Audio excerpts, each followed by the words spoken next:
Yo, how's it going everyone? My name is Lionhearts. Welcome back to the Crucible Brothers, and today we're going to be doing something a little bit different. Today we're going to be doing some VOD review. As much as it is a meme within the community, some of us do strive to get better at Destiny despite all the obstacles, and one of the best ways to improve at this or any game is to record your own gameplay, go over it, nitpick everything, look for the mistakes, look for what you did well, and try and learn from it. So today, we're going to do a little bit of that. We're going to be going over some of my gameplay from a Trials of Osiris card that I ran with Gumi and a friend of ours, and we're going to look at what I did well, what I didn't do well, and kind of some of the methodology of how I play and approach the game. And if this is helpful to you, maybe you could do some VOD review yourself and let me know what mistakes you're making in your games in those comments down below. And while you're down there, make sure you leave a like and subscribe for more content. We are grinding hard. We want to be at 10,000 subscribers by right about now. So you can help us by hitting that little button. Alright, so the footage we're going to be going over today was from a flawless card that me and Gumi ran just the other night. This week's Trials of Osiris map was Dead Cliffs, chasing after those sweet Adept Messengers. And Dead Cliffs is an interesting map because simultaneously these lanes are very, very narrow and they're also quite long in a lot of spots of the map. So rounds can actually be very slow. It comes to a standstill a lot of times with a lot of tie-in barricade spam, grenade spam, rift spam. But as soon as the first pick goes down, Dead Cliffs becomes an absolute war zone. The game speeds up instantly, people are flying everywhere, and the rounds feel like they are over nearly instantly.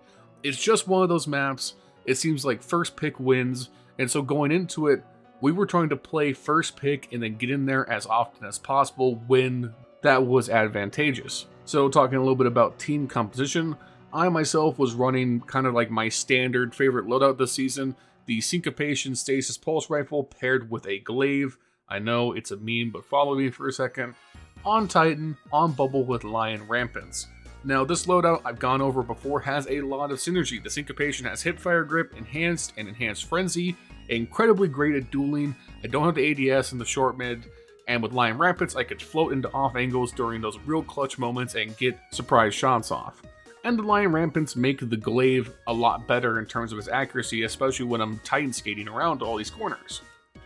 Now Glaives are definitely a total meme and we've gone over them in another video, but if you've seen my gameplay on the channel before, I make it work, and in Trials I've made it work consistently. The Glaive is definitely not the most viable weapon, but if you know what you're doing, and I've said this before and I'll say it again, if you know what you're doing in Destiny, the viability of a weapon does not matter as much. As for my teammates, Gumi was running hand cannon and sniper for the most part, and then our friend Lexi was running DMT and a sniper. It's just what they like to run.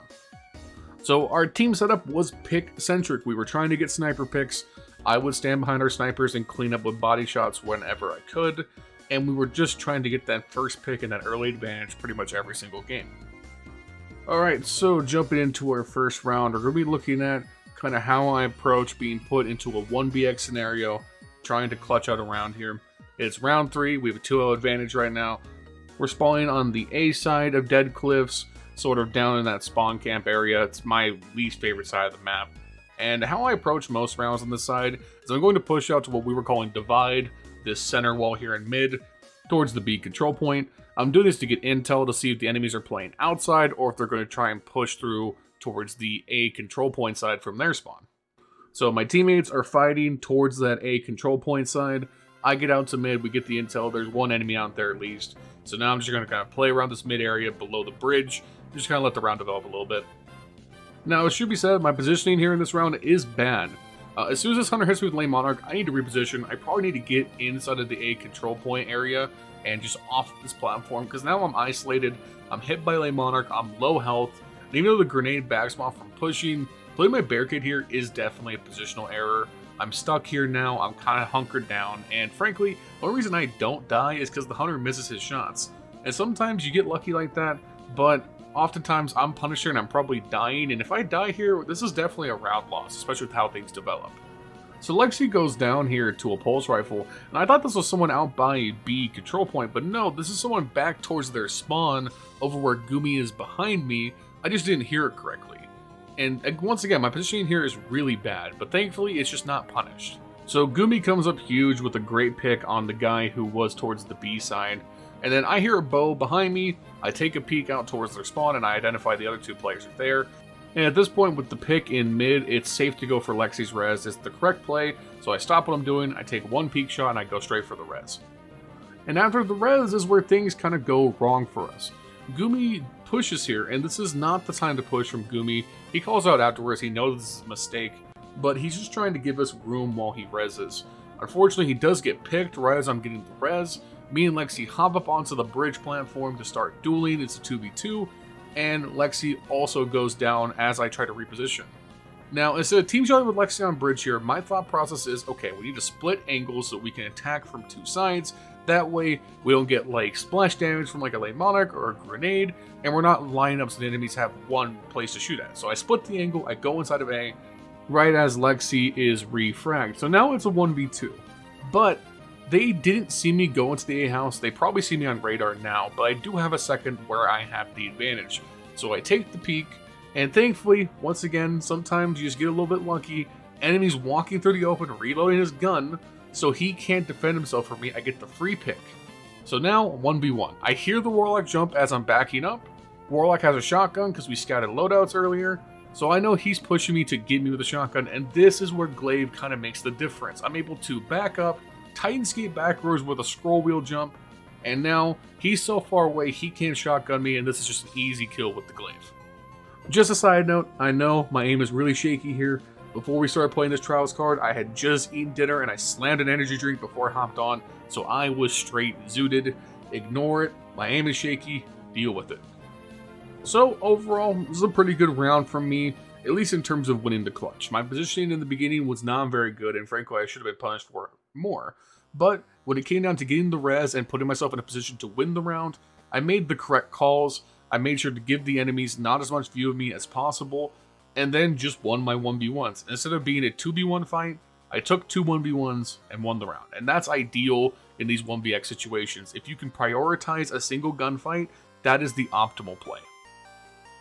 So moving on to our next round, this is I believe the 5th or 4th game in the card. And I'm actually not going to do as much active analysis on this one. I'm going to kind of let the team communication do the talking here, because this is a great example of where just good forethought and good use of your team comms can win rounds outright. So let's just listen in and let's watch this round, and then I'll give some commentary after. We nearly got hoed by RNG there. Oh, whatever. 1 round. They're A. 1 DMT now, it sounds like. Yep. Oh my god, I just got... That's Brado. That's Brado. Sniper's holding it. Honestly, Gumi, come to me on the corner. You can slide my res. Slide to me now and res me. Just res and push me. Thank you. Don't let them get res. I got a snipe, remember. I'm bubbling. I have to. It's 1 snipe. I mean, not snipe, but kill. He has bubble. Let's try to kill him, but if he bubbles, then just play it slow. If he bubbles, I have shoulder charge and I can push him out of it. He's facing. I'm gonna push him out. Get ready? Back, play back. Idiot. Good work. No doubt. You bubbled him and I evicted him. Alright, so it's pretty clear what went right and what went wrong in this round. Firstly, this is a pretty interesting round, because despite us having the A side spawn, we're pretty much going to flip map control with the enemies right away. They're going to take A house, we're going to take position towards the B control point and that mid area, and we're essentially just going to swap sides. Now I spot the initial group here inside of A house, I take some chip, I deliver some chip back, I place my barricade, and here's mistake number 1 from me. Why am I re-peeking this? I know multiple people are there team shotting, I hear a DMT, a pulse rifle. Peeking this is a dumb idea, and I swiftly get paid for it by dying. Now, my res is in the open, which is always the worst place for it to be, and really in a lot of situations, it might be hard to get my res at all. If you look at it from Lexi's point of view, Lexi has to peek into this team shot to try and res me, so that's a no-go. But luckily, Gumi is kind of crept more towards the A control point building, and is effectively not in the line of sight of that team shot in that doorway that's watching my res. And keep in mind, this is actually a pretty narrow hallway from the enemy point of view. There's not a lot of gap between my ghost and cover on either side of it. So I make the call out, Gumi, come res me and push me. You can res me safely and push me out of the way. And it works out. Gumi's able to get the res on me while Lexi gets a clutch pick and then slide me out of the way. I nearly die in the process, but luckily the slide saves me, pushes me into cover, and I'm able to live. This is good proactive play calling, because instead of trying to wait and maybe play some kind of advantage to get my res, Gumi can get my res freely, so why not just go for it right away? Gumi listens, doesn't question it, comes right over, and to add a little cherry on top, Lexi gets a peg to give us a little more breathing room. Now what happens next is a little bit chaotic, because we're now in a 3v2, the enemy does have control of that orb, and we're still kind of scrambling in the post-res state. Lexi points out we need to push up, we need to get towards that res and prevent it, but we're not able to. However, I'm able to creep up towards the pillar, I have bubble, I get tagged pretty hard and have to pop bubble to survive, and you see me stare at this Child of the Old Gods for a second. It's just because I forgot I'm out of glaive ammo, quickly take that out, and now we get some stabilization, Lexi gets another pick, and we end up in a 3v1 scenario against one remaining Titan with his bubble super. Now this is pretty definitively should be a round win for us, but bubbles are definitely kind of scuffed right now in PvP, and even though Gumi can counter bubble, fighting someone inside of a Titan bubble is just not a good situation. Unless you're like me and you play with shoulder charge or some kind of ability to move them outside of their fortress of evil. Now obviously this is risky and it can be countered, but if I can hit a shoulder charge in just the right way, I can knock the Titan out of the bubble and open up the round for victory. But again, this is pretty risky. If the Titan's paying attention to me, he will just punch me and kill me and he won't get pushed out. Luckily, Gumi just acts on instinct here and makes a good play. He pops his bubble inside of the enemy's bubble, and now the enemy is purely focused on Gumi. He doesn't see me. I'm able to call it out, hey, I'm going to push him out, let's go. I dive in, knock the Titan out of the back, and we're able to pick up the round. Overall, this is a pretty good example of what team communication can net you.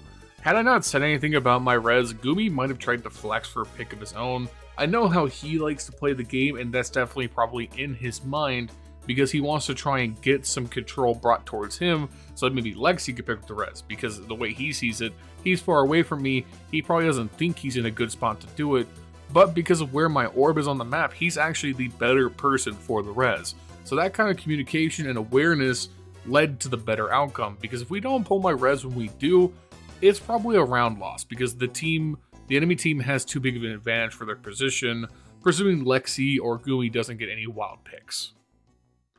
And we're actually going to go ahead and call it there for today. I really wanted to go over more rounds than we did in this one, but I'm trying to keep videos kind of short and concise. So I'm going to take some time and figure out this format a little bit better to make these videos a little shorter, a little more condensed. That is if you guys like it. If you guys like these VOD reviews and you want to see more of them, let me know by hitting that like button. It really helps out, especially with the algorithm. And, leaving a comment and subscribing as well helps out immensely. VOD review is something that I used to do quite a lot, especially when I worked inside the Valorant community for over a year, and I did pro analysis back then. So it's something I want to get back into a little bit. Hey, who knows? Maybe we'll even branch out and start analyzing some of your guys' gameplay. Ooh, that might be exciting. Anyways, my name is Lionhearts. This has been the Crucible Brothers. Thank you guys for watching. We will see you in the next one.